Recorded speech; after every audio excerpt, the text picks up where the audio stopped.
What's up, everybody? Drew, aka Catch Rockets here. I hope y'all had a good weekend. Hope you're having a good day. Um, for people that are not interested in my life, too bad. I'm going to take up 15 seconds of your time. This is why we're late tonight. Took the boy out to ride his dirt bike for the first time. Um, Unfortunately, the area we went to was pretty sandy. So, for anybody that rides dirt bikes, you know sand is not great. At least not a great place to learn. But he did good. We had a good time. And that is kind of why we're late tonight. I would have been home on time, except my son had the amazing idea of putting his key in his lap in the car. And so on the way there, we stopped like 40 miles from where we were going to ride and got out of the car. And then when we got to where we were going to ride and we unloaded the bike, there's no key. So then we had to load the bike back up and drive back 40 miles. And the key was still sitting there on the ground. And then we turned around and went back and he rode. But yeah, if not for that, I would have been on time. And we wouldn't be doing this at 11 o'clock at night Eastern. But here we are. I looked over a bunch of charts yesterday, I believe. I did not find any good setups for options, unfortunately, which is kind of shocking considering where we're at. But it is what it is. I've got a pretty good idea of what's going to be happening tomorrow. I'm going to show you guys a lot of stuff, kind of break down quite a few things. Just really quickly, from Friday, unfortunately, we were literally looking for from here to here, this retest go. Unfortunately, this one candle broke below and we didn't get our three 5-minute candles above and then go. And if you did try to get in on this retest here, I mean, you would have got a little bit of a move, but it wasn't to where we were targeting. So unfortunately, did not work out, at least what we were looking at. I'm happy I get to delete a lot of lines. All of this slop gets to be gone, which makes me very happy.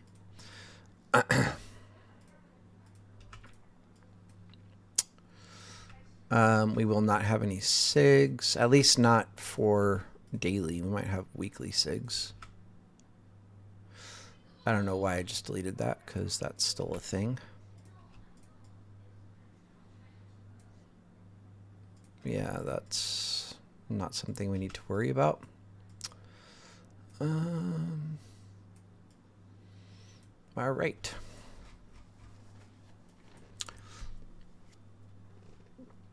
Let's start with our weekly.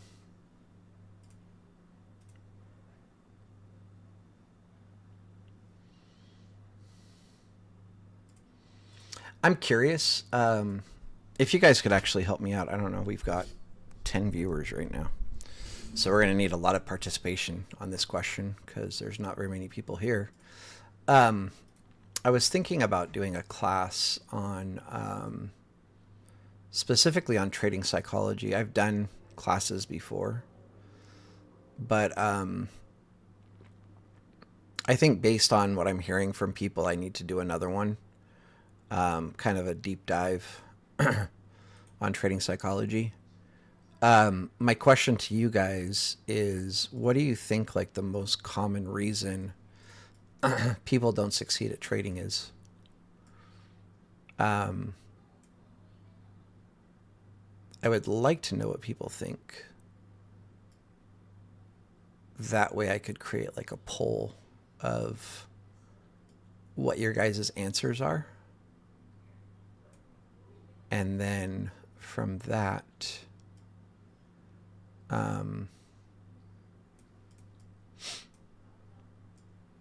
when I do the class, it'll be something to talk about. All right, there's our weekly levels, daily levels.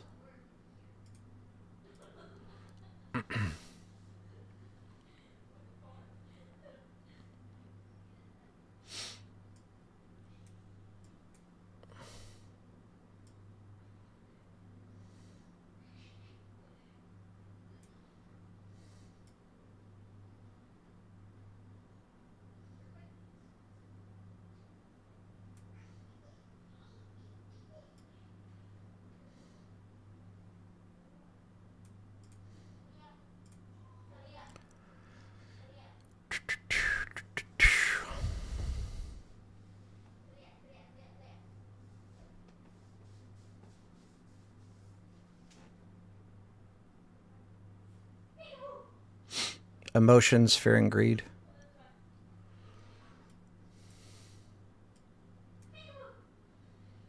I mean, it's definitely emotions, right?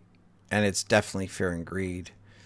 Um, but I guess I was thinking of something more specific. That's a very broad, right? Very broad spectrum that encompasses a lot of things. I think a lot of people would either choose, and again, this is just what I think.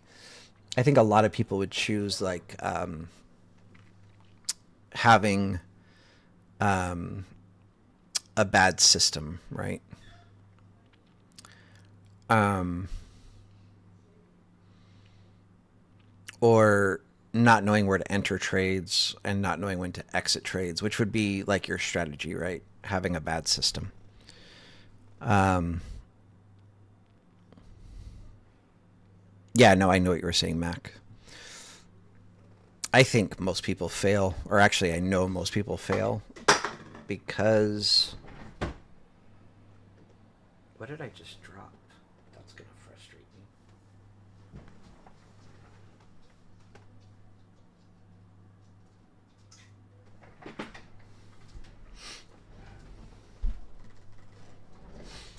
Oh my gosh, I should tell you guys about my day. It was insane. Um, or maybe I'll wait till the end. It is late, and people that are here for the charts, so let's just do that first. Sorry, I want to check weekly again really quick. I meant to do this when I was on the weekly time frame, but I forgot. I want to see if we're overlapping on weeks. We are. Um, so if you guys would like, or actually, yeah, so this is all previous week. Wow. This might change what I was looking at, actually.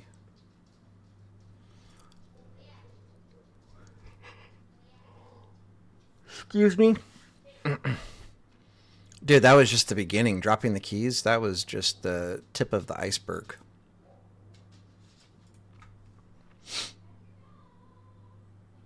I mean, like, one major thing, I don't understand how half of the people in the world have driver's license, because, like, people do not know how to drive. It's really scary.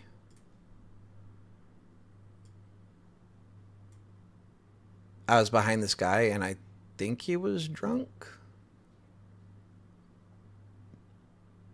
And then when I got alongside of him, he just looked like he had a stroke. Like, he was like... It's literally scary. It's going slower than the speed limit on a one lane road with no passing, going super slow and like swerving all over the road. And then I finally got like, I don't even understand why there was no passing, because there's like, it's just like a wide open straight road and there's just no reason that you shouldn't be able to pass somebody. And so I got tired of it. I just passed him. I was like, I'm done. This is insane. And as I'm passing him, I look over and he's just like literally looked like he had a stroke. And I'm not trying to insult anybody that's had a stroke, but I mean, I think he might have had one like in that moment as he was driving. Like, he probably needs to go to the hospital.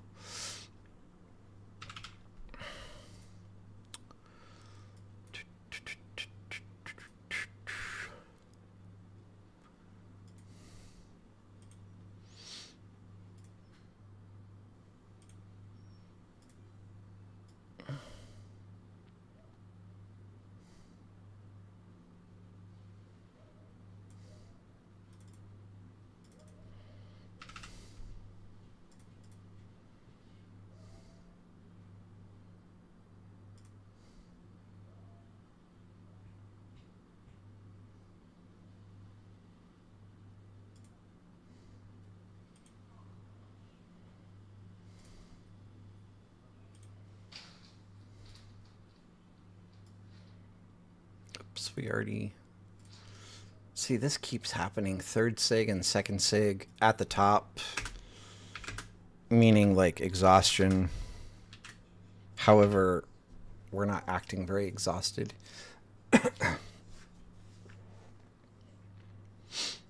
Um, I mean, FOMO is definitely a thing. Hesitating, FOMO, all of those are things. I don't think those are the reasons that people fail as a trader. I mean, it's a good answer, but I don't think that's the reason.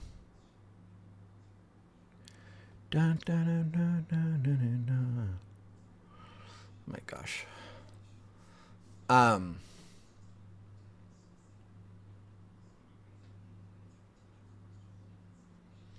all right. Excuse me. Let's zoom out really quick. So, Friday's candle is not very convincing, right? This is looking very bearish. It is a green candle, but it's what, like a long leg doji or a dragonfly doji? I don't know, something. Um, one of those dojis. It is bullish, but like just barely, right? We almost have no body on this candle with like good volume, right? Um, so on top of that, our third sig and second sig at the top is stacked, looking like buyer exhaustion. There's just so many things pointing to the downside, except for price action. And it just is making me insane as a trader because it's like anybody that knows how to trade, like anywhere in this area, like especially as we come to like here, should be thinking puts or short. And we just keep like slowly grinding higher. Um, like what? I would be stoked if on Friday they had managed to like clean this up and then lose it, because that would be super bearish, right? At least in my opinion, making like an equal high, barely cleaning up this poor high, and then selling off from there. But we didn't even have, like, the Bulls didn't even have the balls to bring it up to there. Like, they didn't even have, I don't know that balls is the right word, but they didn't have the strength to get it up here, right? And then again, our daily profile is a lowercase b. Um, I wish the POC was a little bit lower. That would make it even more bearish. But there's definitely a chance they still rip this, right? There's definitely a chance that we still run. Um, Especially with, if you look where we're bouncing right now,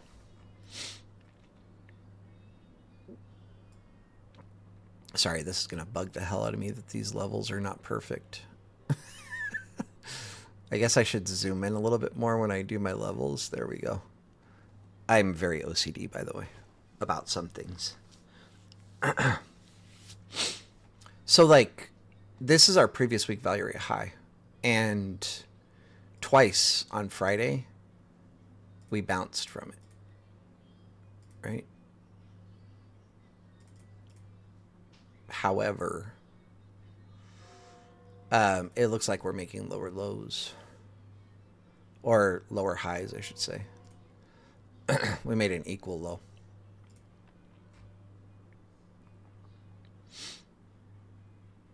Yeah, so here we started like a little downtrend, right? Um,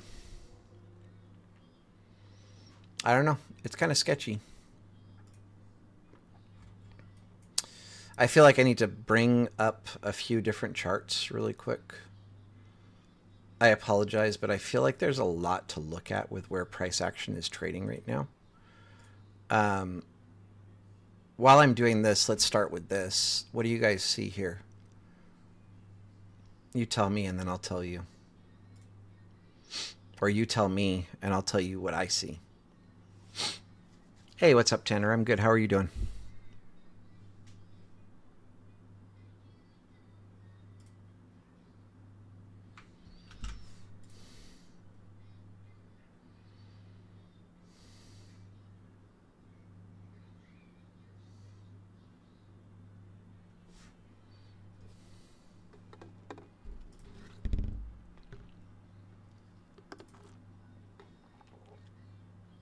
So what do you guys see here on Bitcoin?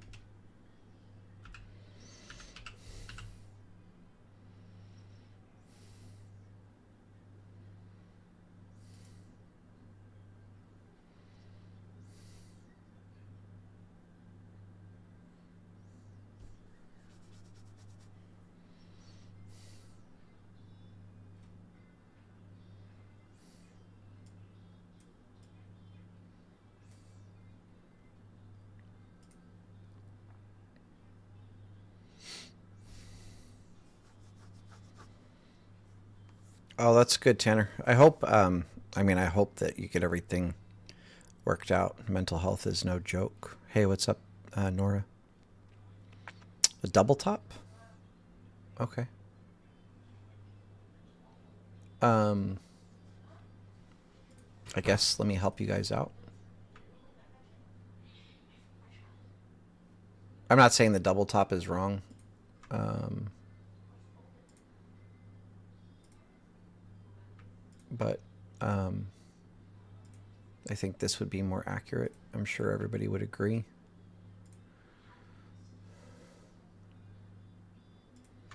Right? Everybody see that now? Bear flag?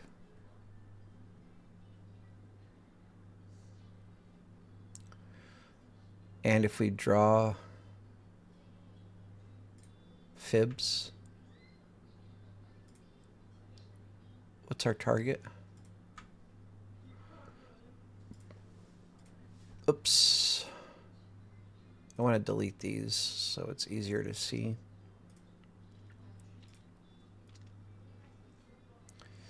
Actually, I wonder. Let me see.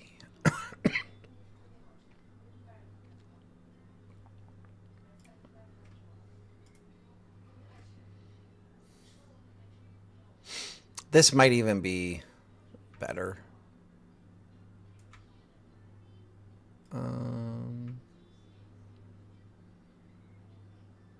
Yeah, that's probably it. I don't know.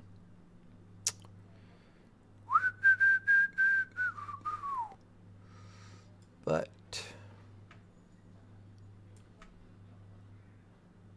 yeah, either one.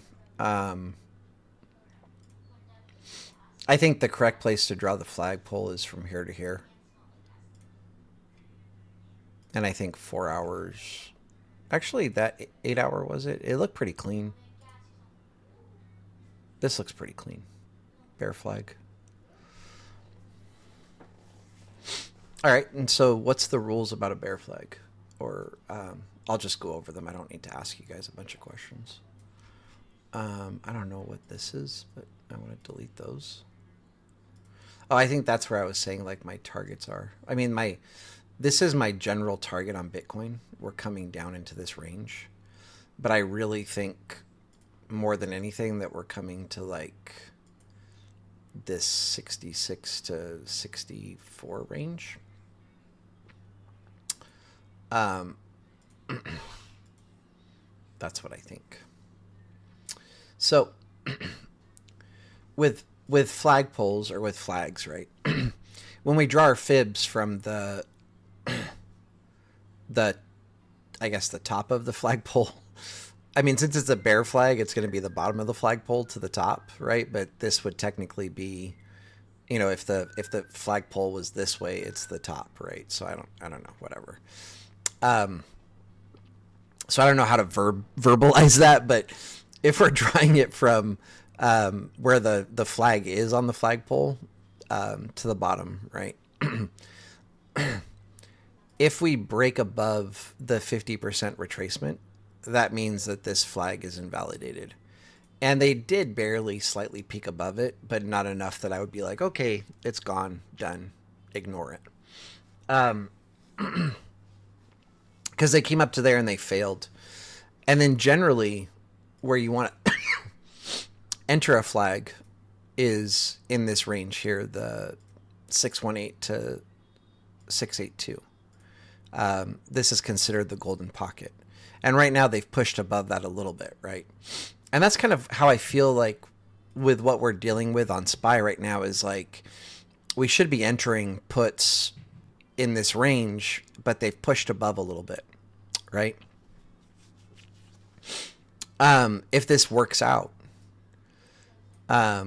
then we should be breaking. Oops.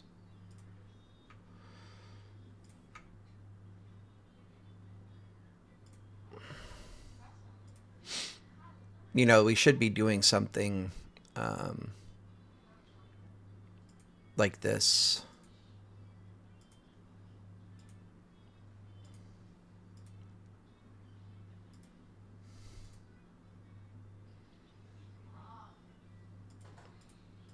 Okay.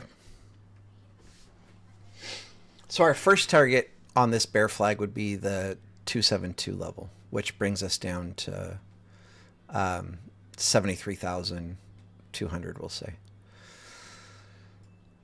If they keep going lower, it'll bring it to like really the target where I think would not be a bad place to start dollar cost averaging in. The 618 fib at 63,850, we'll just say. And so I don't really talk about Bitcoin very often, but you know, generally if Bitcoin is selling off, you know, SPY and ES follows. They kind of move together to some degree, right? Not necessarily, but they do correlate sometimes. So for me, this is just too big to ignore, right? And I've been saying for a while now that Bitcoin's going to 64. And that was before this bear flag even formed. We've been calling this level. I mean, these levels have been drawn probably back, I don't know. Yeah, I probably drew it like sometime before this happened, because if this bounce happened when I drew this here, then I would have included that in my range, if that makes sense, right? Because I'd be like, oh, that's strong support. So I would want my box to be there lined up, if that makes sense, right? So I know I drew this box before April of 2025. I don't know exactly when, but these are levels I've had for a while on this chart, right? And I just feel like we're coming into this range here, and we should get a bounce. Shorty the other day said that we're coming down to like 26, I think he said. Something like that. And I'm like, wow. I never really doubt Shorty when he says stuff, but sometimes he says stuff that's so outlandish that I'm kind of like, eh. And then it happens and you're like, well, fuck, of course it happened. To me, 26 is very outlandish. I think this would be a good place to dollars cost average in. But if it goes to 26, I'm going to feel pretty stupid for saying buy here, right? But anyway, that's kind of what I'm watching. So that's the Bitcoin aspect of like what's happening. You know, I said I was going to be diving kind of deep into this. And I'm really, the focus for me is SPY. I could give two shits what Bitcoin does.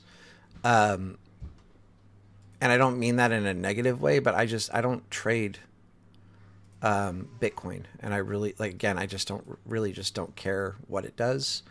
But I think it's going to affect SPY, right? So a lot of you know the clouds and understand the clouds. This here is the monthly top, quarterly top. Okay.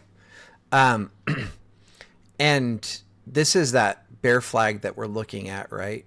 And we've bounced and we broke into the quarterly top, and now we've broken below and we've just retested it. This is where we generally go like And you see where this is? 62. Shorty's probably saying what he's saying because this is the quarterly bottom. And when you do this, there's a good chance it goes to the far side. Okay. I don't think it's going to take a long, I mean, like, it's not going to happen overnight. This is going to take a long time to grind down to here, but it is very possible. Okay. People watching, might think I'm insane, and that's fine. I'm okay with that.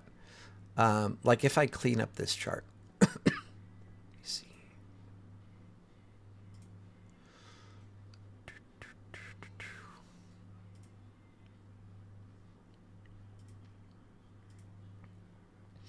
Let's just look at the quarterly only and see. Oh, I guess that's as far back as I can go.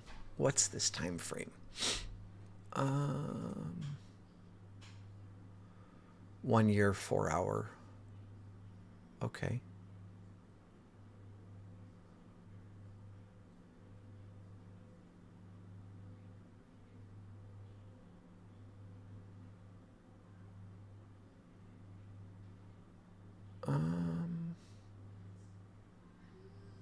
Maybe.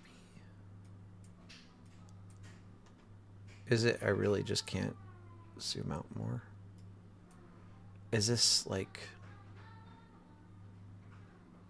1219? How come you won't let me move? I chose 3 years. Oh, I guess that is 3 years. All right, let's do this.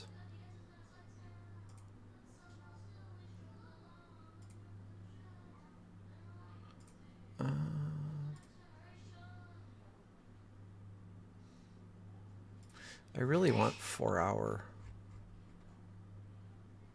Won't let me.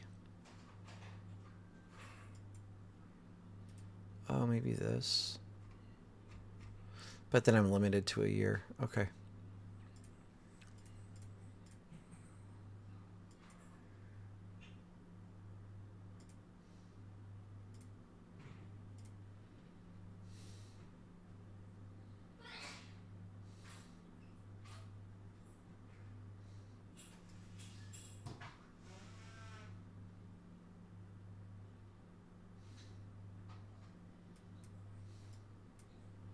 Unfortunately, the clouds just don't go back that far. So what we can do, I know it's a big ask, right, to go from here to here. But let's try this instead.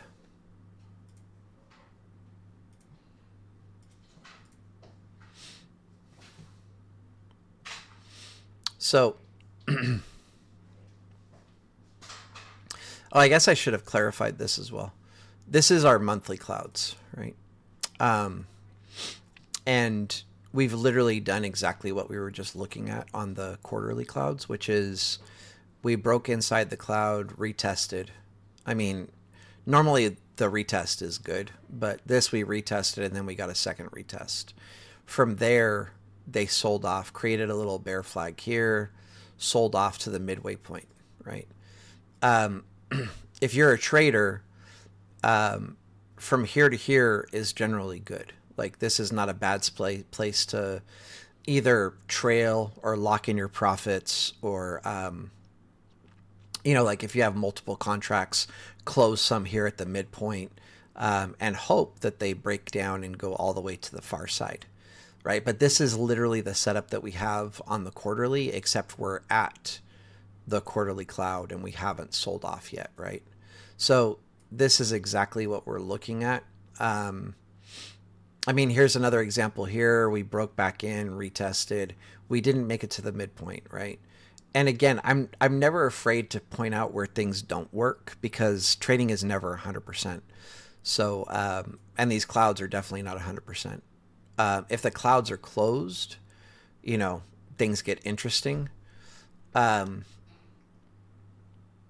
but at least on this cloud, only the month or the bottom is closed. Um, Again, here it didn't work. We broke back inside, retested, and kind of grinded higher. Um,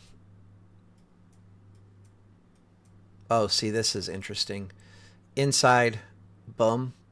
And then you can see, like, we did get support here, and then support, and then support. They even got support here a little bit. It chopped sideways, and then they finally went all the way down, literally to the far side, right? And then from there, bounced and went back above. So this is kind of, again, does it work 100% of the time? No. Will it work this time? Who knows? But I want to point out something important on what's happening. And then again, like here, broke inside, retested. They did break down a little bit, but not quite enough. I mean, we're talking about a lot of money, like from 36 all the way down to 29. It's like $7,000 move. So it's nothing to like, nothing to shy off of or whatever, but it didn't come to the midpoint, right? So if that was your target, it wouldn't have happened.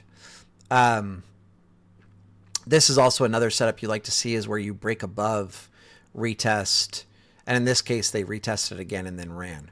This would normally be your entry for long or calls or whatever, right? But so you can see this works. Here's our retest, and then they grind it all the way to the mid. Bounce, bounce, and then this time they actually sliced through the mid. They didn't make it all the way to the far side, right? So I don't want to get too long-winded about Bitcoin because that's not what's important. But what I do want to show you guys is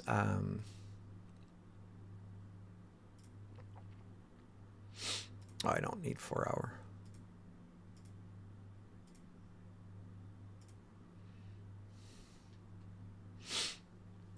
Actually, it looks better on this here. Straight clouds. This is major resistance, right? And so where bear flags generally don't work is where you have a lot of times, like, people will make the mistake of we form a bear flag and it's at support. So like I don't know how to really kind of explain it in this aspect, but let me show you this basically here. So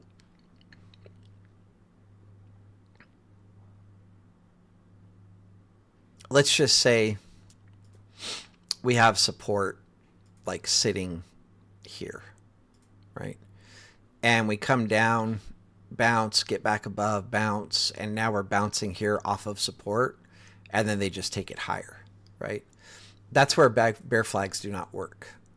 What you want to see is flag, and let's just say this red line is resistance, where they form the flag below resistance, they reject from it, come back to it, reject, back to it, and then boom, send it, right?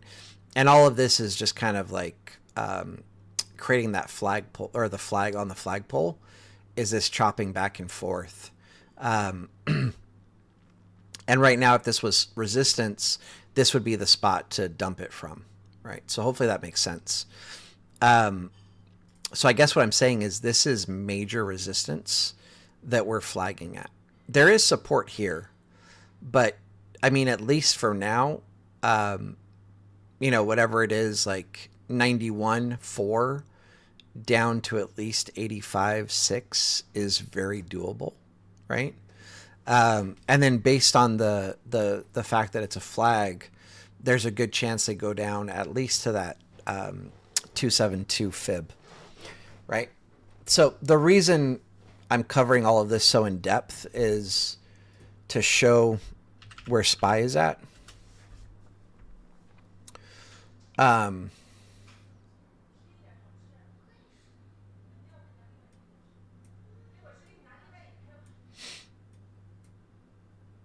Again, this is going to be easier to look at on the other clouds.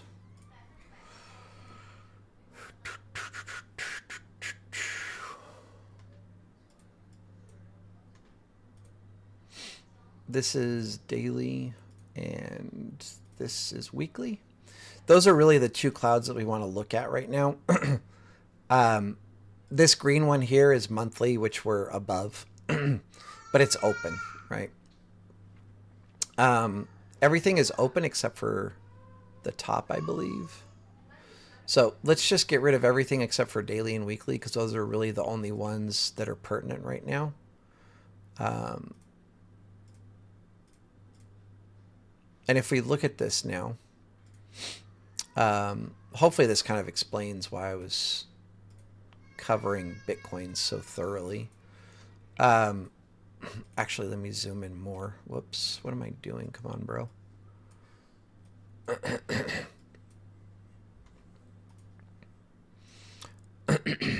Excuse me. So right now, our daily cloud at the top is open, meaning price can go through. Our weekly cloud is closed, meaning that price should not break above the top of this. But then you can also see the weekly cloud can move once a week, and it keeps shifting up, right? So even if this stays closed and we keep shifting upwards, then excuse me, the top goes higher and higher and higher, right? What's crazy is, I mean, right now, if you look, like, we broke inside the daily. This is, I guess, like your retest here, because they broke down to here and then retested here, sold all the way off to the daily bottom, came back up, back to the daily bottom, and now just barely touched the daily top, which kind of means they should be coming here if everything works out.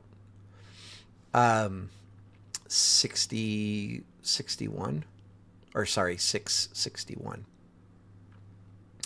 is kind of like where we should be targeting, I think. So this is massive resistance, and this would be pretty major support down here. Even if we come to the halfway point, 674, that would be good as well, right? At least for me, because I'm in puts. January 2nd puts, but I have 675 puts for January 2nd, and this is my order to sell them. Like, if by some chance, you know, they smack it down overnight, there's my order to sell. But I will close it here, you know, if it's happening during the daytime when I'm around watching charts. But I would love this more, right? So this is where we're at on SPY. Again, it keeps shifting up every week. I wouldn't be terribly surprised if it doesn't shift up tomorrow. Actually, it will shift up tomorrow. I'm already making that prediction. And I guess, like, ES would show us better, because yeah, so the weekly chart has shifted up on ES, but it's closed. Whoa, bro. What do you... No, I did not do that. Sometimes I really, really, really, really dislike TOS's charts. Bro, what are you doing? Like, what are you actually doing?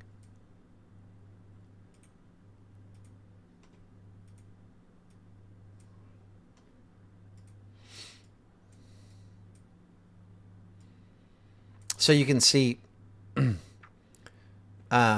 this shifted up slightly from 68.89 to 69.05. So nothing major, but the daily is actually curving down, which is interesting. You know, based on this, I wouldn't be terribly surprised to see us reject, but it just seems like there's just no top on SPY, if that makes sense. So, all right, so we've looked at daily. Let me just close this chart really quick. Let's check out our fear and greed index.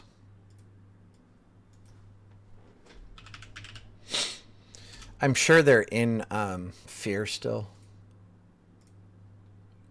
Here somewhere. Yeah. It's getting better, right? Um, Middle of the week we were down here. Beginning of the week we were over here somewhere. Friday I think we were here, and now we're up here. So yeah, 1 week ago, Extreme Fear 18. We were like way down here somewhere. um, Previous close was Fear at 38. But yeah, when we looked at it Friday or Thursday evening, it was over here somewhere. So we are slowly going back to neutral, right? Mike, yeah, those are Shorty's clouds. The ones that I was just showing, you would have to buy from Shorty. He has a deal going where, I mean, first you need Thinkorswim, because those clouds are specifically for Thinkorswim. But he has a deal going like $2,000 gives you lifetime access to his Discord and gives you lifetime access to those clouds and also the full send indicator. And that's what I use. Like, I use a combination of those two things. Well, and then like regular price action, to find my option setups. It looks like my win rate's like roughly 50-50 right now, but it used to be so much better. But whatever. Life goes on.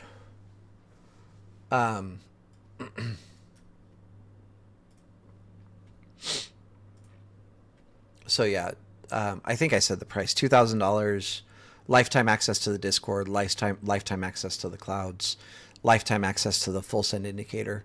For regular, what's it called? For regular Discord members, he gives the clouds for TradingView. They work. They're just not quite as accurate as the ones on Thinkorswim. So like you can see here, we're not at the daily top on these clouds. The Thinkorswim ones are better, just like straight up. They tried to match it, but they were not able to match it identically on TradingView. But the reason he gives the TradingView ones to members is because when you join, he can give you access, and when you leave, he can take away your access. Whereas Thinkorswim, you get like a URL, you add it to your Thinkorswim, and once it's there, like there's no way to take it back. Like it's yours. So, and actually, you can even see the coding like on Thinkorswim. You can see exactly how everything was coded. There's no way for him to control the access on Thinkorswim. So unfortunately, it's better on Thinkorswim, but you have to buy it outright versus just being a Discord member. All right. I forgot to do the market calendar. There's really not much going on this week, which is kind of sketchy.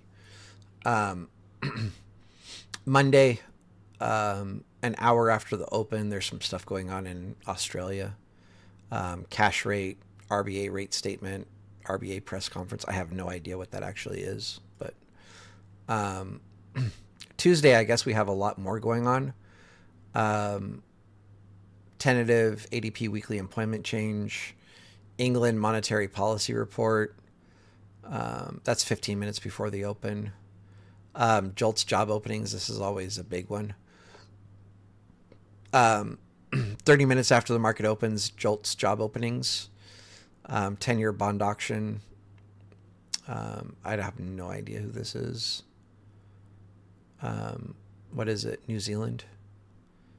Governor Burnman speaks. Canada CPI and PPI. But that's after the close. Right, so the main stuff we need to be concerned about is this here for day trading. A lot going on Wednesday. Oh, we have FOMC. Shit. It's going to be all choppy this week. Lovely. Love it. Fucking love it. See, and now that's just another reason I need to hold my puts, because if they don't announce a 25-point rate cut, the market's going to dump.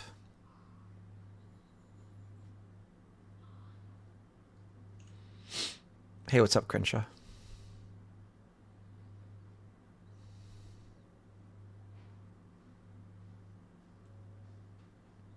Good answer. Good answer. We have a fucking winner. I agree. I think that's the reason that people fail at trading.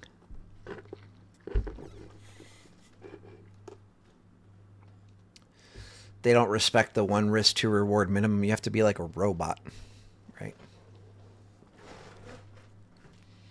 Actually, you know what? After I finish, I'm going to run through some scenarios really quick, and I'll show you the guys the math, okay?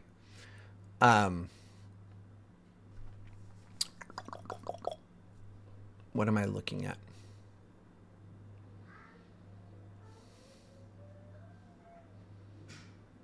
Sorry, I'm lost in the sauce right now. Okay, so a little bit disappointed with our price action today. I was pretty happy. This is the open of futures. We opened, tapped November value area high, and then lost it, right? And I'm like, perfect. We're finally like, maybe we found the top. But now they've grinded up. They've broke above November. If you are trading futures, it looks like they gave you a really nice entry. And they did. Right. So this is what we always talk about. Break above one candle, 2, 3. Now you wait for your retest right there. Boom. Take it up. And then, your profit target should be like right here, or equal highs here. Right. Either way, you would be mildly happy, I guess. It's nothing crazy. You could target higher. But this is a safe place to close. Make you like 6 points, give or take. Nothing crazy. I thought it was a bigger move than it is, but you can't be mad at 2 points with how much drawdown? They went to 84.50. So you were in the red for a quarter, for one tick, and then it went. So yeah, 6 points and 1 tick red. I'll take it. Hey, what's up, Santana? All right.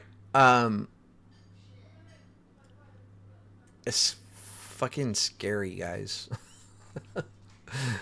The market is just gonna fucking do this, okay? There's no quit. We're never stopping. That's a lie. But it's really hard to call right now because, and this has been an ongoing thing, like since Trump has been in market, like the bears just cannot overcome how bullish everything is, right? So right now, like I feel like we're probably above previous day value area high. Let me see.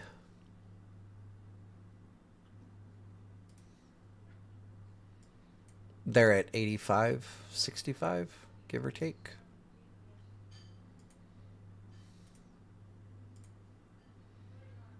Oh, I guess not. Okay, we're down here somewhere. Oh, it's literally showing me there's a blue line. I'm not tripping, right? It seems like it would be higher right now. Yeah, 85.65. Bro, that's the close. We're at 687. Fuck you guys.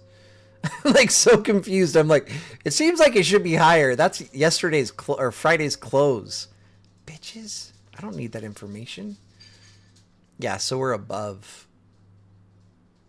87. We're up here. Okay. So we're above our previous day value high. What you're looking for tomorrow is come to here, grab calls to here. If you want to be safer, close there. Okay.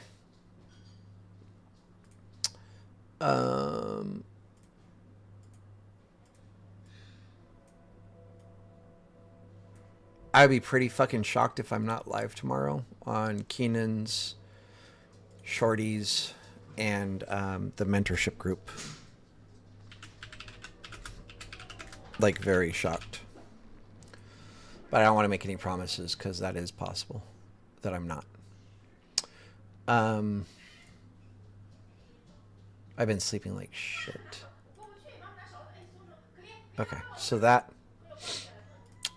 if we lose this, retest puts to previous day value really low. Whoa, screw you, Batman.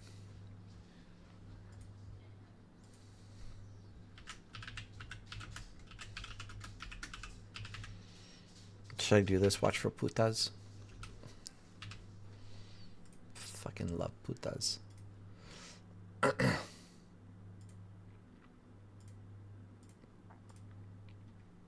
Okay. You can probably also watch for calls here. Not ideal, but it is possible that we bounce here. It's also possible that we break below and go lower. But I think these are the three most likely scenarios.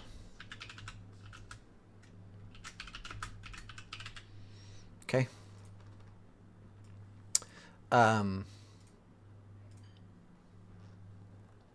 I would say hang out for a minute.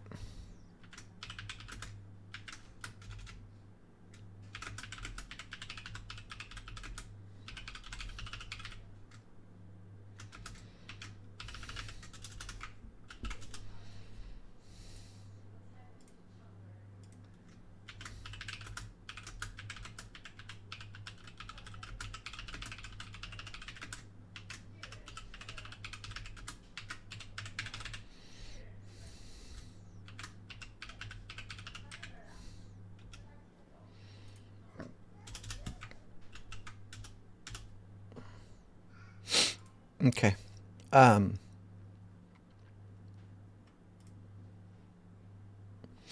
want to do a little... yeah, I don't know.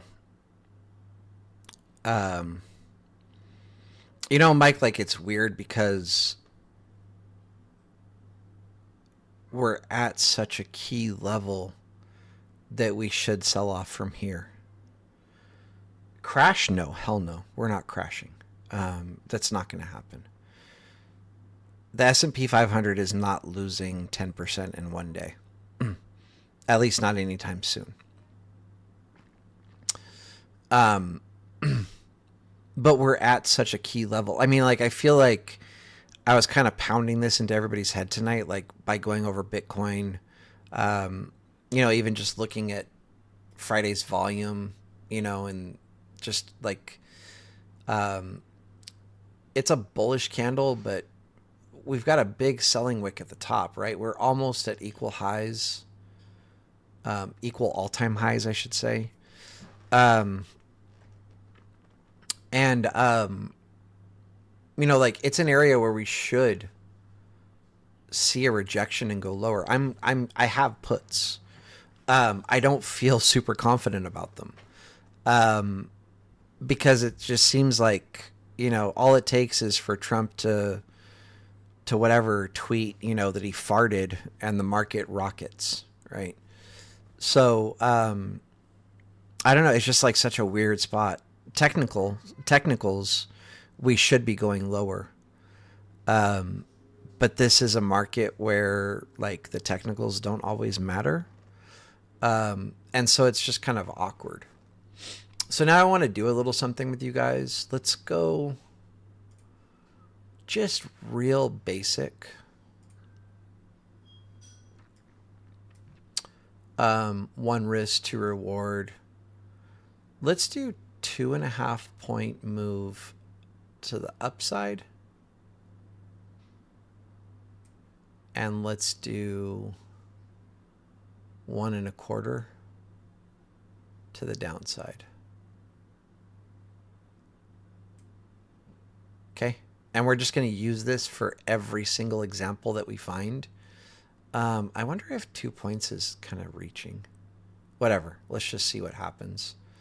What I want to do is basically anywhere where we see like break above 3 5-minute candles, retest. I mean, we could start right here, and this would be the first scenario that wouldn't work, right? This was our break above 3 or more 5-minute candles, retest, broke down, stopped out. We already covered that earlier today, right? Here's one here. Tap, retest, go. I feel like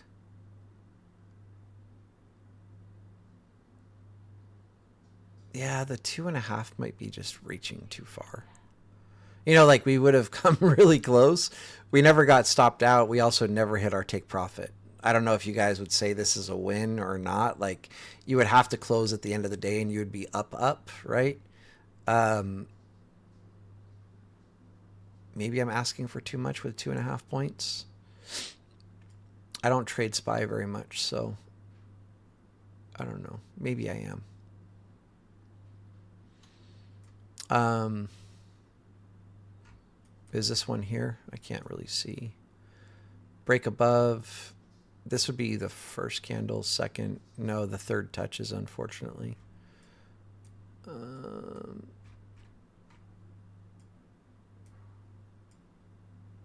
I feel like this isn't... I'm going to start over. I'm sorry. Because if it's just too big of a range, let's just go for 2 points, risking 1 point. Fair? I don't trade SPY very often, so like, I don't know if this is like a good range. But we're literally doing one risk, two reward. We already covered this one, right? This trade would not have worked. So we're already down one, right off the bat. This trade would have worked. So now it's one win, one loss, right? No setup here. I don't see another setup. I'm not looking for setups to the downside because I don't feel like dragging two of these around. So I just want to go back like basically every bullish setup that I see. And so this would be our initial test, right? We broke above, retested. And then if you took this, you wouldn't have got stopped out. Your profit would have got hit, right? So now that's 2 wins, 1 loss, right? On this day here, I don't have it drawn, but this would have been our previous day value area low, right? Broke above 3 or more 5-minute candles. This is our retest. So this definitely would have worked, right? We would have been in drawdown a little bit, but hit our profit target. So there's 3 wins, 1 loss. And then even here, this is our previous week. I guess like, I don't know where it's starting here, but if we took this retest of previous week, it would have failed. But if we took this retest of previous week, it would have worked. Right? So I don't remember what we were at. 3 wins, 1 loss. So this would make it 4 wins, 2 losses.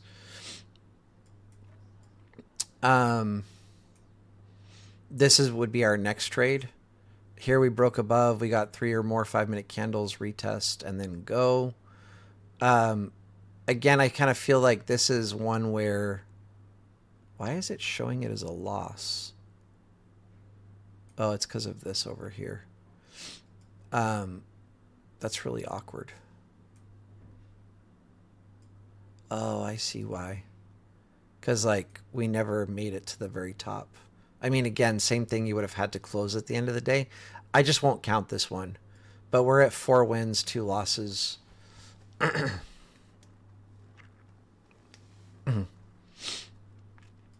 um, so, again, same thing here. Break above, retest, go. I think this one, like, would... It's just not going to count again. Because, like, I guess unless you swung the trade, then it would have worked, right? But we didn't get stopped out. I don't know if you guys want to count this one or not, but that would be 5 wins, 2 losses, right? I'm looking for next. Break above. No, 1, 2. We touched it, unfortunately. I mean, if you had these single prints, no.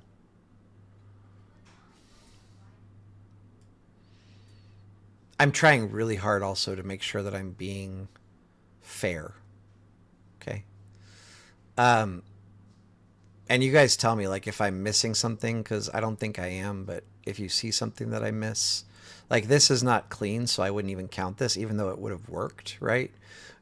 We didn't get a clean break, and then 3 5-minute candles above, retest it, just chopped there, and then it went. However, this, we broke above, retested the developing value low, and then went. So, like, this would have been our entry. That would have worked. That's 6 wins, 2 losses, right?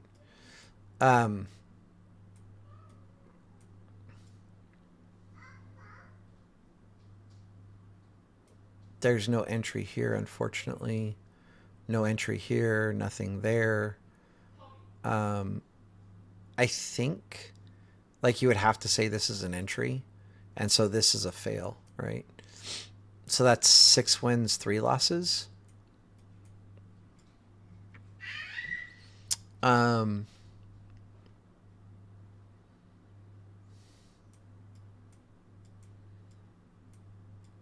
So there's no trade here. We're not catching falling knives.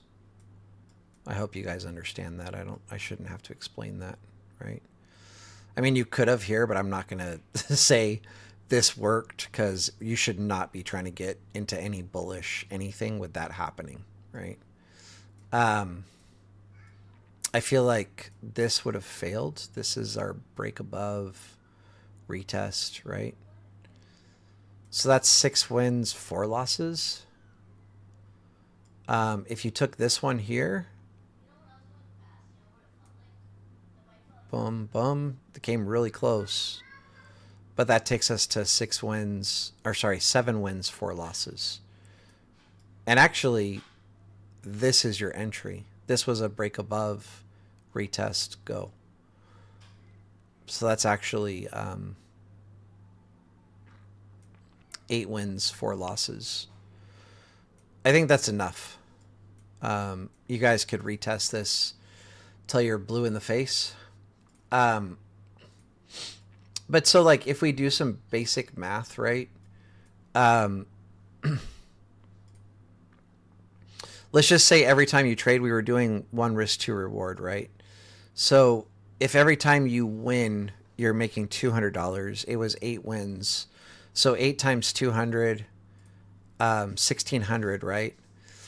And then we had 4 losses, so we would subtract 400. You're up $1,200. If you just trust the fucking math.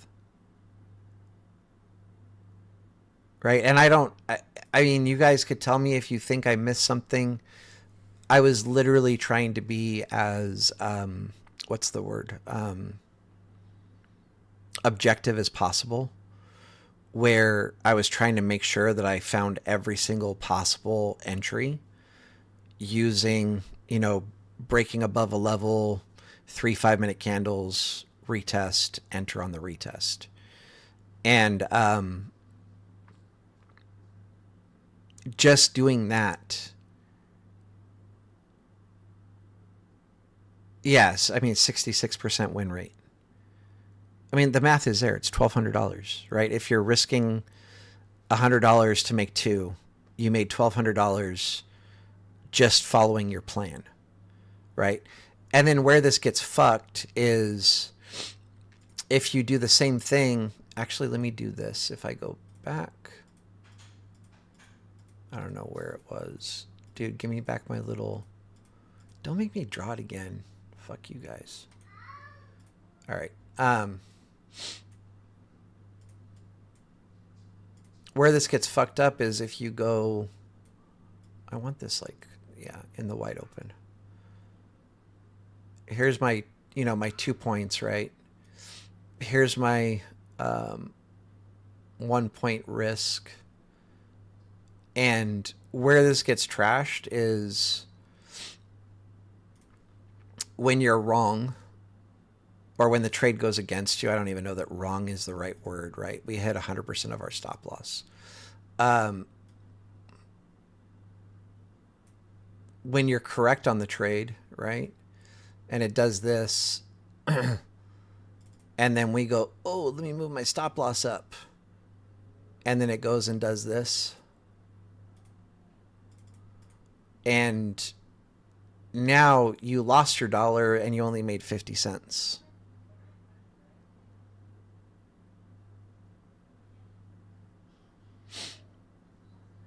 No, your previous days are going to be way better. 24/7. I love your name like so much. So I hope this makes sense, right? If you never trust yourself, if you never trust your trades, and you keep moving your stop loss, you just literally, and I say this with all love and all respect, just fucking quit trading right now. Because all you're going to do is throw bad money, or good money at bad trades. Just fucking give up right now. Become an investor. Dollar cost average into VU or whatever. And just call it a wrap. You're wasting your time. You're spinning your wheels. And you'll just never become a trader until you finally say, okay, no matter what happens, risking $1 to make two. I don't care if I'm up $1.99 and it goes against me and stops me out. That was still my plan. When you enter the trade, like the second you enter a trade or before you enter a trade, and this is like directly out of Trading in the Zone, the book. If you haven't read it, it's a must read. If I'm risking $100, right, to make two, before I enter the trade, I already kissed this money goodbye. I have to accept that I'm down $100 the second I click buy. You kiss this money goodbye. It's not yours. If you get this result, awesome. Now that money's yours. But when you enter the trade, you're negative $100. Done. That's it. And the second you guys embrace this, you'll go from, I don't even know why I'm doing this, it just seems very funny, to this. Okay? Let's be this person by using proper risk management and not this person. Okay? Anyway, I think we're going to be doing like a full-on class on just trading psychology. But it just works, right? So you guys saw like on SPY, you could enter risking 1 point to get 2 points every single time You either break above a level, get 3 5-minute candles, retest, go. And you can also risk 2 points every time you break below a level, retest, and go. Right? Puts, calls.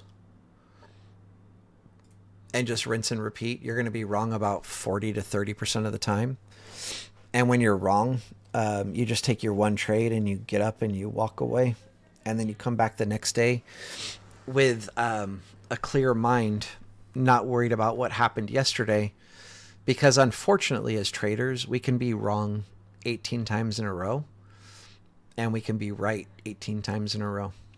And if you blow your account in 18 trades because you're wrong 18 times in a row, then you're trading wrong. You're risking way too much money on every trade. And if you get emotional after being wrong 18 times in a row and start, taking shitty ass trades and just being like, oh, I'm always wrong. And I should do the opposite of what I'm thinking. And oh, this and that and blah, blah, blah, blah, blah. Like, it's just going to get worse and worse and worse, right? This is a game of math, of averages, of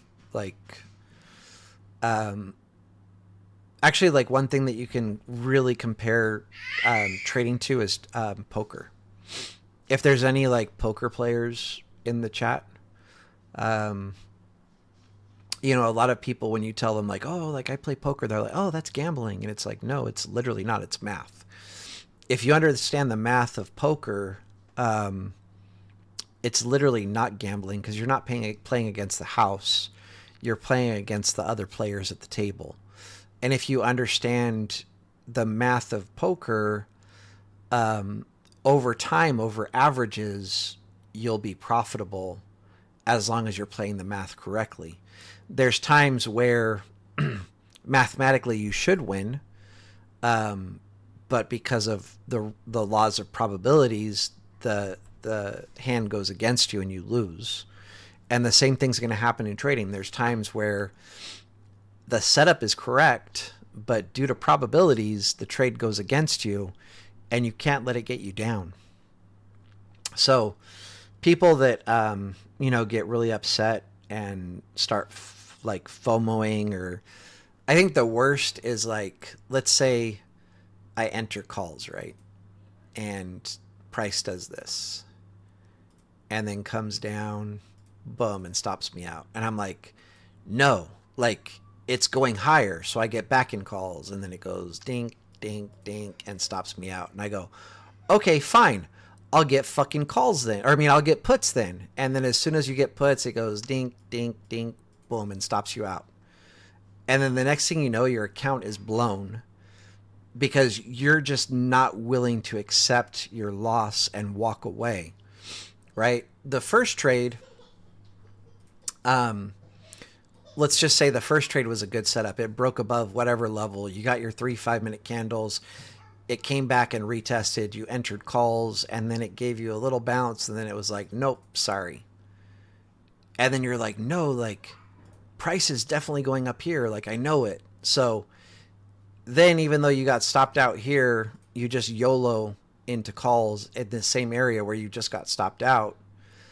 And then price there, and there's literally no level here. There's no entry. You're just like, no, it's going higher. I'm right. And then price is like, yeah, sure you are, buddy. And then it stops you out again. Whoops.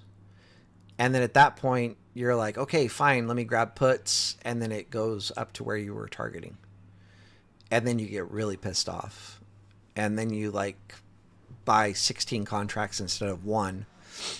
And it goes against you again. And now you just blew your account. If this resonates with you, I highly recommend doing one trade a day.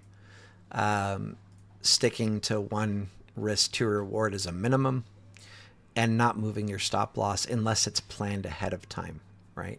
So like sometimes, right, I'll enter a trade, and let's just say like, I'm like, there's a good chance price is going to break above here, retest. And then there's a chance that they either reject from here, or there's a chance we break above, retest, and then keep going, right? And so I could say I'm buying 2 contracts, and when we get here, I'm closing 1. And then at that point, I'm moving my stop loss on my second contract to break even. And if it comes down and hits me break even, fine. If it goes higher and gets up to here, then I'm going to close my second contract. But this needs to be planned before you enter the trade, right? You plan this out before you enter the trade, and then you follow your plan. You don't enter the trade with 2 contracts and then go, oh, you know what?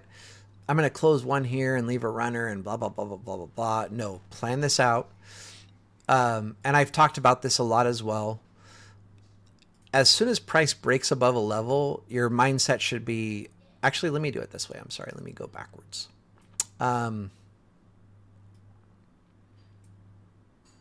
Let's use this example. Actually, that's not a great example. Let's use this example. And what we're going to do is go here.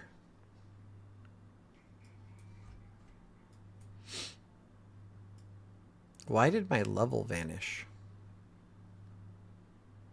Am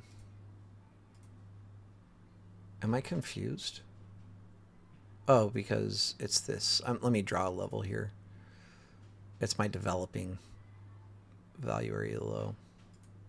Or it's my value area low, but it's just not there because that's a previous day from I don't even know how long ago. But anyway, let's go to here. And we're on 5 minutes, right? The second price goes over my level. Immediately, my thought process should be, ooh, if I get this candle to close above and a second candle to close above and a third candle to close above and a retest, I can get in calls. So as soon as I break above and close above, I have 10 minutes to go dink and then like look left and figure out my stop loss or whatever. And actually, my eyes kind of immediately went right there, the wick of this candle. And since it's right there, I would actually like for my stop loss to be a little bit below that. You could even just use like the low of this candle here and put your stop a little bit below that one. But they're actually kind of almost equal lows, like here to here.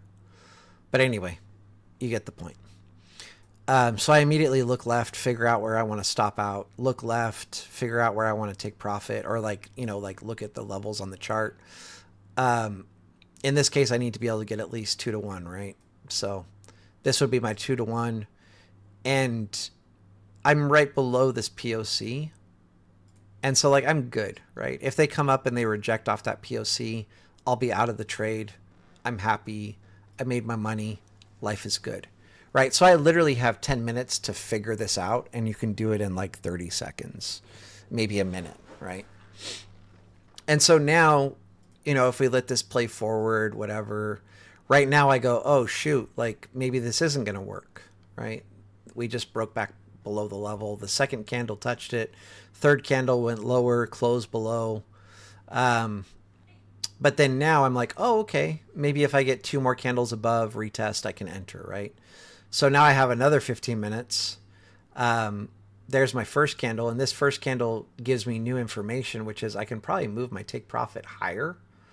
But I'm good, I think. Depending on what this candle does, like, again, I could definitely move my take profit higher. Like, I could probably move it to here. But just for argument's sake, I'm going to leave it where it was. I know based on what price does after that I could make more money because I know it did end up going higher, but I'm trying to use like actual levels, right? And I was using this POC, but as a trader right now, I'd be like, oh, I could target the body of this candle and I should be good on the trade. And normally I would move it. Like as a trader right now, I would normally move my take profit higher, but as somebody teaching, I don't want to do that. But I'm just letting you know, you would probably be good putting your take profit right here. Okay. But I'm going to just follow the plan that I made before we got this new information. Okay. But never be afraid of your new information, like as you're setting up your trades, right? And so as it turns out, like I had way more than 15 minutes to plan this out, right? This is 5, 10, 15, 20, 25, 30, 35, 40, 45 so far. And I get filled on 50 minutes, right? So I had 50 minutes to figure out my trade. I got filled. I'm in drawdown. This is where I have to trust the process, right?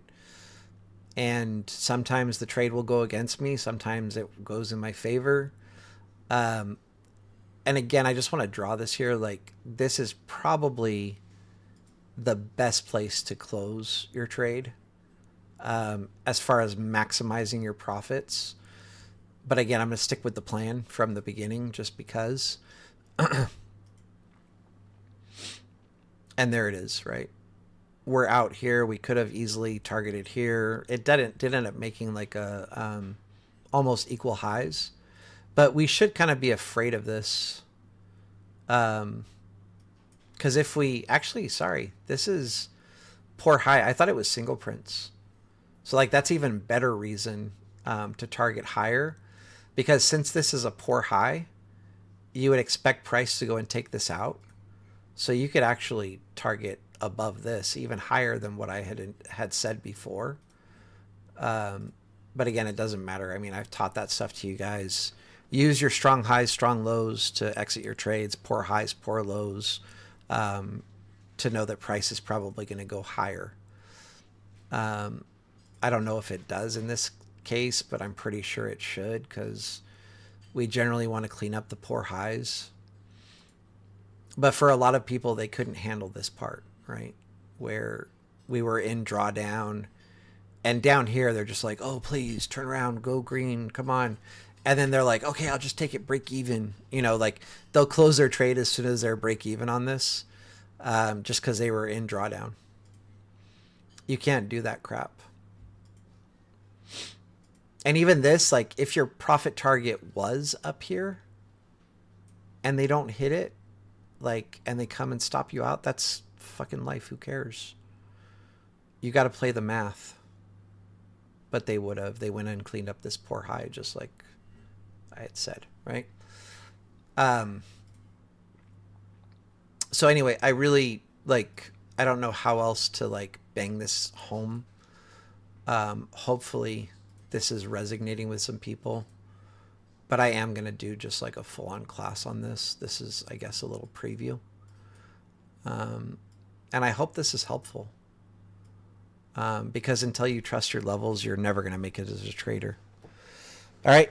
As always, everybody, much love, much respect. Oh, wait, there was something else. I'll tell you guys about my day just because it's insane. So no more talking about trading unless anybody has a question.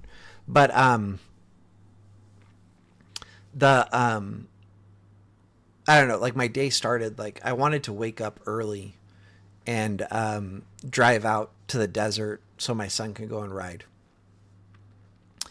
I did quite a bit of research, and everything that I read said that this area was like a good place to go and ride dirt bikes for beginners and whatever. It's actually like not the greatest. Actually, here, I'll show you guys. This is crazy. So this is like my son's rode, you know, in the street, but he's never rode in sand. And for anybody that rides dirt bikes, good night, Mike. Sand is tough if you don't know what you're doing. Is this? I think this is the video I want to show you guys. Yeah, it is. So anyway, I took him up to this place that was like, it said that it was good for beginners and whatever, and it wasn't too far from my house. It's like 80 miles. And when we got there, I already told you guys this part. We unload the bike and everything, and no key. So then we have to load everything back up. Have to drive back like 30 miles. And fortunately, we found the key in this parking lot where, like, right exactly where we knew it would have been. Because that was the only place that we got out of the car. And then, so after we drove back, like, I guess I was planning on driving up there, spending a couple of hours, and then coming back home. But with the way things worked out, like, we wasted, like, 2 hours driving back to get the key and then driving back to where we were going to ride. And then I had to stop and get gas. So I go to this 7-Eleven gas station and I'm filling my car up and the thing didn't shut off on its own. You know, like normally, like you fill up your gas and you clip the little thing down, and then when the gas tank's full, the handle pops open and it stops filling. I'm like looking to my right and I look over and I guess, you know, I don't know. In California, we have like these big rubber like things on the handle of the pump. And it's to catch the emission, or like to catch the gas or vapor from the gas to prevent like pollution. Anyway, I guess those things have little vent holes in them. I didn't even know that. And there's gasoline just spraying out of both sides out of my car. And I'm like, whoa. So I run over and like unclip it, but I'm like covered in gas. And like I still smell like gas, and I've washed my hands and whatever. Anyway, now I'm pissed, right? Like I just got sprayed with gasoline and it's all over the side of my car. I mean, I was already like not happy about having to drive back there in the first place. So then we go, like, it's like 2:00 in the afternoon at this point, and I'm like, we need to grab food. So we go to this little Mexican place, we order food. And I'm sitting there waiting for the food, and they walk up to me with a bag tied up, you know. Oh, here you go. Thank you. Have a nice day. And I'm like, okay, thanks. And I walk out and hop in my car and start driving. And I tell my son, I'm like, hey, like, you better eat while we're driving because we're not going to have very much daylight once we get there. So my son opens the bag and he's like, there's only one thing in here. And like, we're already like down the road, right? And I'm like, are you fucking kidding me? And I'm like, did they put our food in the same container? And he's like, no, there's just a burrito in here. And I'm like, fuck me. So we turn around and go back. And I tell my son like to just run inside. I'm glad I didn't go inside because I would have chewed somebody out. Not because I was mad that they forgot our food, but what they said to my son would have like, I would have snapped. I would have been like, are you fucking joking? So my son runs inside and they're like, oh, like we hadn't even started cooking the tacos yet. And of course he doesn't know what to say. He's like, okay. Like, he's like, they were like, oh, you left, you know, and we hadn't even started cooking the tacos. He wasn't even in the restaurant with me when they walked up to me with a bag and they were like, okay, thank you. Have a good day. Not, oh, here, wait for your tacos. Like, cause that's what I would have said to them. I would have been like, no, you fucking walked up to me and you're like, here, have a nice day. Not wait for your tacos. Right. Don't fucking make it my fault that you came up and said, bye, thank you. You know, like, are you serious? Like, you forgot half my order and you're making it my fault? Oh, I would have been pissed. Anyway. And again, like, I'm not an aggressive person, but it's like with the progression of the day, like losing the key, having to drive 30 miles to go and get it, having gasoline spray all over me, having half of my food order given to me. You know, it's just one of those days where it's like, could anything else possibly go wrong? And then, well, fucking fortunately for protective gear, because I think my son would have broke his ankle twice today and probably would have broke some ribs. But so this video you'll see, I don't even understand because like I told my son, Henrik, like when we got there, I kind of like surveyed the area and I'm like, hey, watch out for this. There's a massive freaking dip in the ground. Like, don't drive through this. You're going to crash. And then the next thing was, I don't know, somebody took a shovel and dug like really deep. They were shallow. I mean, they were small holes like this wide, but they were about this deep. And it's like, if you're on a motorcycle and you hit that hole, like you're doing a front flip, like you're dead. But so anyway, I told him to watch out for those holes, and I told him to watch out for this hole. Did his first, and then you can see his literal tire marks. Like, I'll show you guys. dirt bike There's a lot of tire marks, but this is his right here. This is his tire. Right here. Right here. And he takes off here. Here, his tire mark disappears. See, from right there. And then there's a big drop. He landed here. And then his tire mark starts here. So from there... This is his first time on a fucking dirt bike. Or, like, he's rode it on street. This is his first time in the dirt on a dirt bike. And he did, like, a 5-foot jump. To here. And then he went over this. And then crashed right there. I mean, he was hauling ass. And he went chest first. I don't know if you guys can see, but I mean, it's a pretty good slope. And he went chest first right into that. Like, I think this is where he would have broke his rib because he slammed into this really hard. But he had that, you know, that chest guard on. And he also, like, hurt his ankle really bad, even though he's wearing, like, the proper boots, like the hard plastic riding boots that if he wasn't wearing those, I'm sure he would have broke his ankle or something.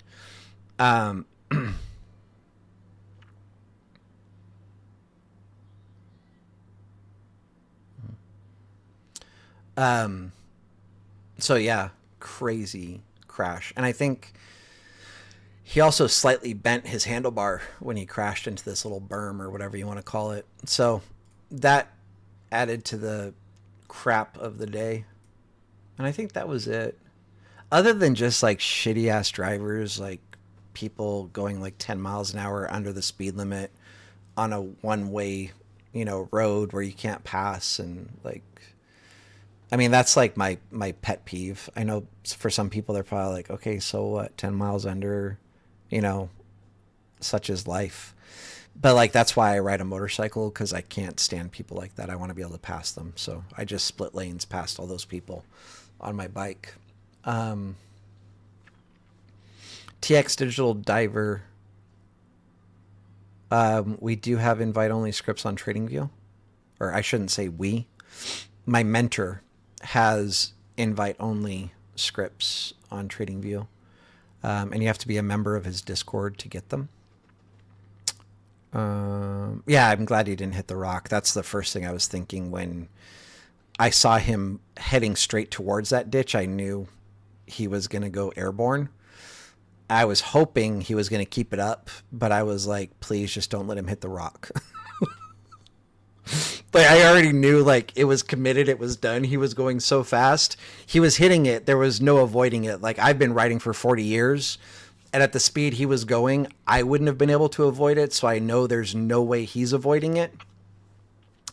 But so my first thought was, like, please let him just for somehow keep it up. And worst case, just don't let him hit that rock. Like, fuck me. And you're saying you're curious, can you watch previous videos to get your levels? You don't need to you could just get the levels on your own. I mean, basically every day, like Sunday through Thursday, I go over, like, I chart spy to show levels for the next day. But the levels that I give, you can use for every chart. Meaning, like, you can use it for Tesla. You can use it for, or you can use the same method on Tesla or Microsoft or whatever else to find those levels. So, I mean, I'll cover it really quick. I have videos on all this stuff. Like, we have a lot of educational videos on my channel. But basically what you're going to do is you first start on a daily chart. Like, if you're starting with a clean chart, right? 1 day chart, you have to have a paid subscription for TradingView to use these. But under indicators, you would search for PVP, which gives you periodic volume profile, which I already have, so I'm not going to click on it. Under the inputs, you would change this to month and then 12. So 12 months, value area volume 68, row size 100. Under style, check value area high, value area low, POC. All of these settings are going to be the same for everything that I'm using. I'll cover it though as I do it, but it's the same for everything. You click OK, and then from there you're just going to zoom out, and you'll see like this is 2025, which we haven't charted yet because 2025 hasn't finished. But if we come down here, this is the 2024 levels. This is the low, this is the high, and this is the POC. And you can see here 2024 value area low, 2024 POC, 2024 value area high. It's kind of hard to see that one, but it's there, VAH. Right.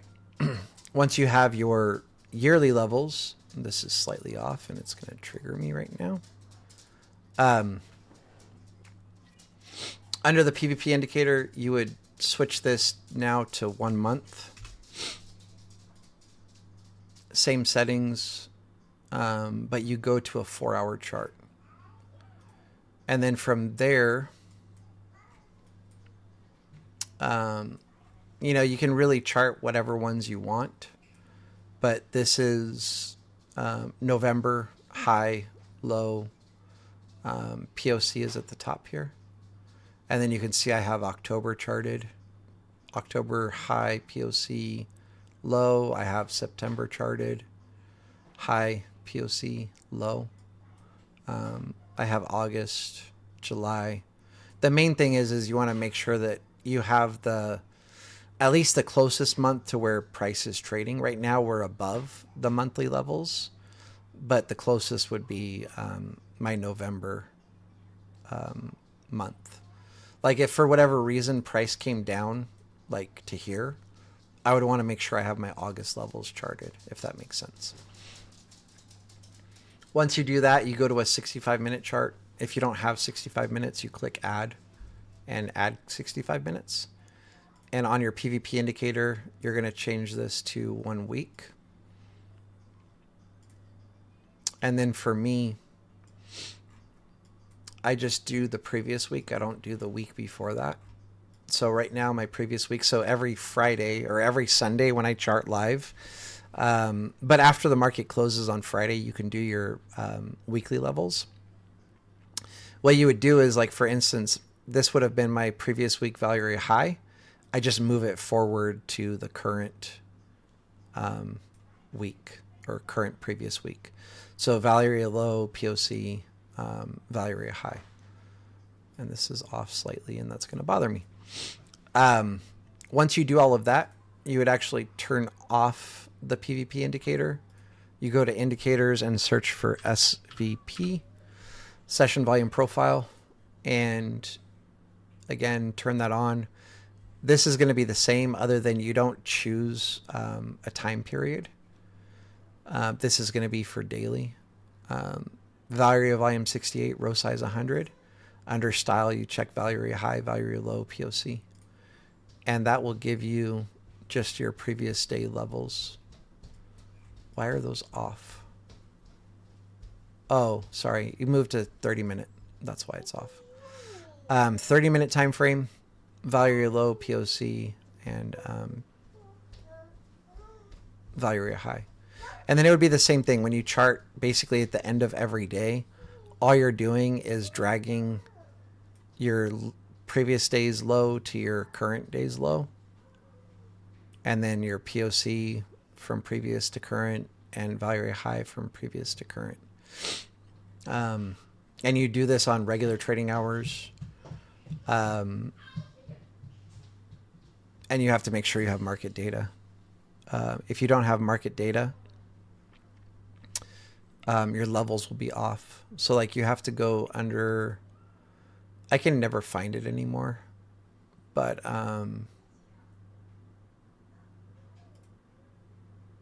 somewhere in here.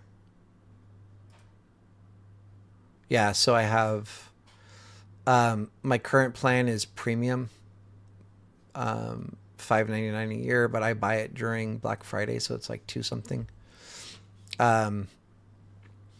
CME Group, which is for futures, for $7 a month, and US Stock Market Bundle for basically $10 a month.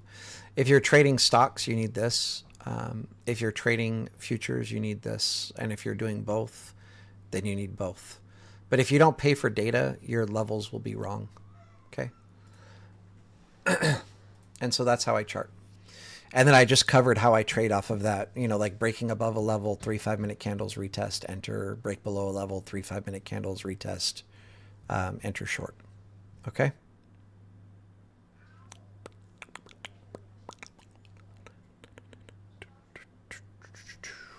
Anyway, hopefully that answers your question. It's getting late. I'm going to call it a night. But 2X Digital, TX Digital, we have a ton of educational videos. Like basically, if you go through my videos or if you search under my channel and search class, that would be all of the classes, right? We do classes generally on Sundays. Sunday through Thursday, I chart SPY Live, and like kind of go over what I'm looking for the next day. They're still just grinding this higher. Sometimes when we're live, we'll call out, futures trades. Like if I was live earlier, I definitely would have been long here, but I wasn't. So life is life. I missed that one. But yeah, that's that. Awesome. That's good. All right, everybody. As always, much love, much respect. I should be live in the morning. I'll see you guys then. Take care, everyone. Have a good night.